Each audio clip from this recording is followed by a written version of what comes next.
Okay, good morning. Short and sweet, you'll be pleased to know. Firstly, I apologise for the fact that it's being recorded inside of a van, but I'm about to get outside and it's tipping down out there, so you won't hear a word that I say, which is probably a blessing for the vast majority of people, but severely hampers the message that I'm trying to put over.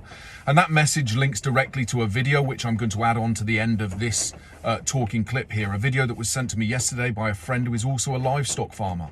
And the video shows a one-year-old golden retriever out in the countryside, dashing about, living its best life, full of the joys of spring, burning off energy.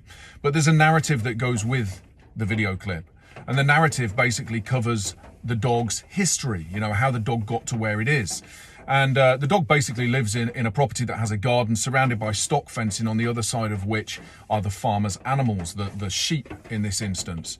And throughout the time of the dog's development, whilst tending to the sheep, the farmer has seen the dog in the garden run to the stock fence and start barking at the sheep. And what they've also seen is that the owners have had absolutely no control over the dog, a complete and utter inability to recall it when necessary. Essentially, they're insignificant to the dog. But what they have noticed as well is that what the owner does is tries to calm the dog down and reassure the dog and tell the dog that, don't be silly barking at them. They're okay. They're not going to hurt you. As though the dog's responding not out of a restrained predation, desire within it, but some form of fear towards these prey animals.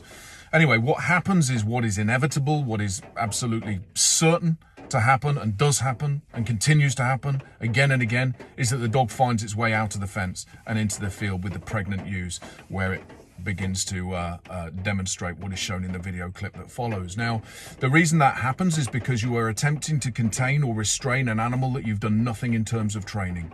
You've done nothing to address the actual issue, and the issue is that it wants to chase those animals, and you live that close to them.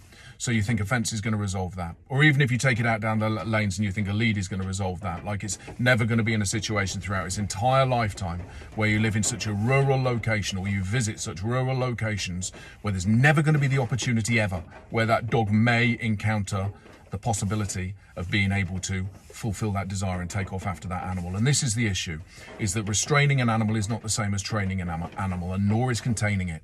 You're restraining or containing a liability, and a liability that, just like water, will find the easiest route to be able to continue and do what it wishes to do, just as this dog is demonstrating, along with hundreds, if not thousands, of other dogs every single year, with thousands of animals suffering the consequences. So anyway, take a look. And I would say to you, please keep in mind, when you look at this, keep in mind just how imperative it is that we control and restrain thoroughly, robustly, meaningfully train our dogs, so that we do not find ourselves in this situation, or if we have found ourselves in this situation, that we do everything possible, everything known to prevent it from happening again, because this is completely and utterly unacceptable. Our dogs, our responsibility. Restraining is not training. Do both. Train the dog to be responsive, get it under control. If you want to put a lead on it so that you can walk it on a lead when you're in proximity of somebody else's animals or vulnerable species, then do so. If you can bring it in firmly to heel and have the dog totally under your control in those sort of situations, then do so.